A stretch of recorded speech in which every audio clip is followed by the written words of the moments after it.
রমলার ৫টা ছেলেই এখন বিবাহযোগ্য হয়ে গেছে, তাই রমলার তাদের বিয়ের জন্য খুব চিন্তা হতো। একদিন তাদের পুরোহিত মশাই অর্চনা নামের একটি মেয়ের সম্বন্ধ আনে তার বড় ছেলে অশোকের জন্য।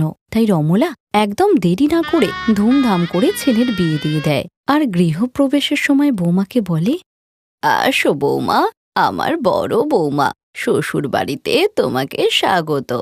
ভগবান করুক তোমার শুভ আগমনে আমার বাকি 4টে ছেলের বিয়েও যেন তাড়াতাড়ি হয়ে যায়।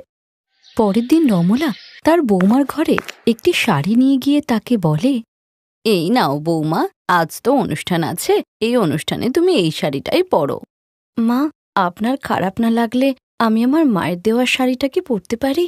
আগে আমাকে দেখাও ওটা কেমন শাড়ি, যদি পছন্দ না হয় আমি কিন্তু পরতে দেব না, বলেই দিলাম।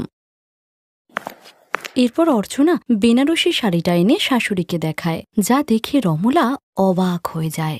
আরে বা বৌমা, এটা তো দারুণ সুন্দর শাড়ি, দাম কত এটার? আমার মা এই শাড়িটা পুরো 40,000 টাকা দিয়ে কিনেছে, একদম পিওর বেনারসি শাড়ি।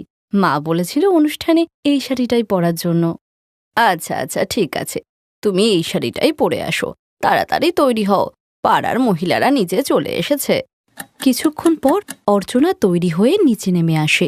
অর্চনার শাড়ি দেখে সবাই অবাক হয়ে যায়, আর তাদের মধ্যে মমতা বলে, বা রমলা দিদি, তুমি তো অনুষ্ঠানে দারুণ সুন্দর শাড়ি গিফট করেছো বৌমাকে।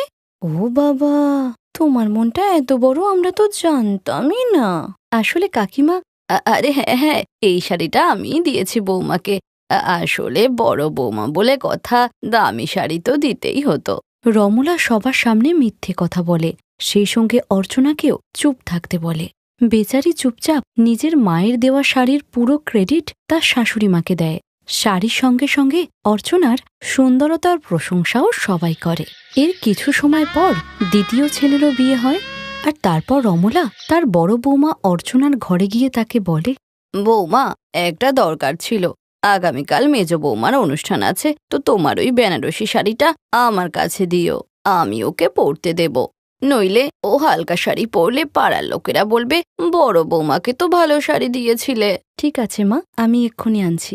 অর্চনা মন খারাপ করে শাড়িটা শাশুড়ির হাতে দেয়, আর শাশুড়ি সেটাকে নিয়ে কৃতি বৌমার ঘরে চলে যায়। এই নাও বৌমা, এটা আমাদের বংশ পরম্পরার শাড়ি, বড় বৌমাও এটাই পরেছিল, তুমিও কাল এটাই পরো। ঠিক আছে মা, এই শাড়িটা সত্যিই খুব সুন্দর। কিন্তু মা, হঠাৎ করে আমাদের বংশের শাড়ি কোথা থেকে চলে এলো? আমাদের ঠাকুমা তো আমাদের এই ব্যাপারে কিছু বলেনি। তুই কি ওনার বৌমা ছিলি নাকি যে তোকে বলবে? বৌমা, তুমি কিন্তু এটাই পরো। পরের দিন কৃতি সেই শাড়িটা পরে তৈরি হয়ে আসে। সব মহিলারা অনুষ্ঠানে আসে, আর মমতা বলে, আরে রমলা দিদি, এটা তো তোমার বড় বৌমার শাড়ি না, যেটা সেদিন পরেছিল? না না কাকিমা। আরে বৌমা, তুমি চুপ করো, তুমি তো কিছু জানো না। মমতা দি, আমি আমার 5টা বৌমার জন্য একই রকমের শাড়ি নিয়েছি, একটা শাড়ি 40,000 টাকা। আসলে আমি কোনো বৌমার সাথেই কোনো পার্থক্য করতে পারবো না, তাই। আরে, শাশুড়ি বলছে, উনি তো একটু আগে বললেন এটা আমাদের বংশের শাড়ি। মনের মধ্যে এইসব প্রশ্ন নিয়ে কৃতি অর্চনার কাছে এইসব ব্যাপারে জানতে চাইলে অর্চনা সব সত্যি কথা বলে দেয়। দিদি, এটা তো একদম ঠিক নয়, শাশুড়ি মা আর কত মিথ্যে কথা বলবে, তাও আবার তোমার মায়ের দেওয়া শাড়ি নিয়ে। চলো এখনই এ ব্যাপারে ওনার সঙ্গে কথা বলবো। না কৃতি, এটা করো না, শাশুড়ি মা আর শ্বশুরবাড়ির সম্মান বজায় রাখা আমাদের দায়িত্ব।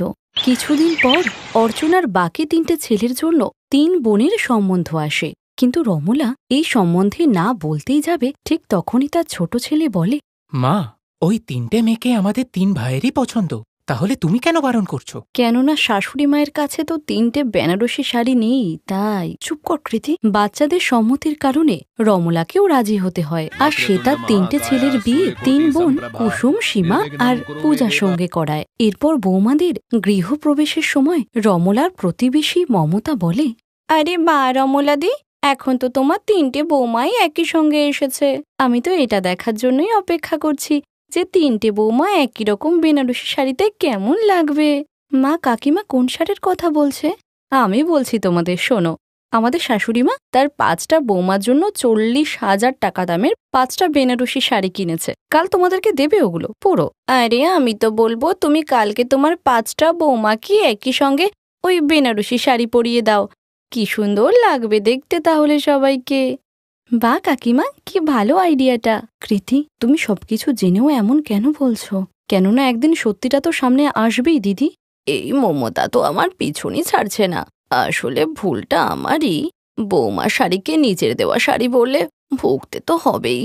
পরের দিন সব বৌমারা যখন রমলার কাছ থেকে শাড়ি নেওয়ার জন্য অপেক্ষা করছিল, তখন অর্চনা বৌমা, একটা মিথ্যে কথা বলার জন্য না জানি কত মিথ্যে বলতে হলো আমায়। তোমার মায়ের দেওয়া শাড়িকে নিজের দেওয়া শাড়ি বলে আমি বড়ই ভুল করেছি। আসলে তোমাদের সবাইকে এত দামি শাড়ি দেওয়ার মতো টাকাই আমার কাছে নেই। সমস্যা হবে না মা। কেমন করে? কেননা কুসুম দিদি আমাদের কালকে সব সত্যিটা বলেছিল, আর আমাদের বরেরা আমাদেরকে একদম অর্চনা দিদির মতনই শাড়ি এনে দিয়েছে। হ্যাঁ মা, আর এই জন্যে তোমাকে কারোর সামনে লজ্জিত হতে হবে না। হ্যাঁ, এখন আপনার 5টা বৌমাই একই সঙ্গে বেনারসি শাড়ি পরে অনুষ্ঠানে যাবে। নিজের বৌমাদের এত বুদ্ধি দেখে রমলা খুশি হয়, আর সে নিজের ভুল বুঝতে পারার পর আর কখনো মিথ্যে না বলার প্রতিজ্ঞা করে।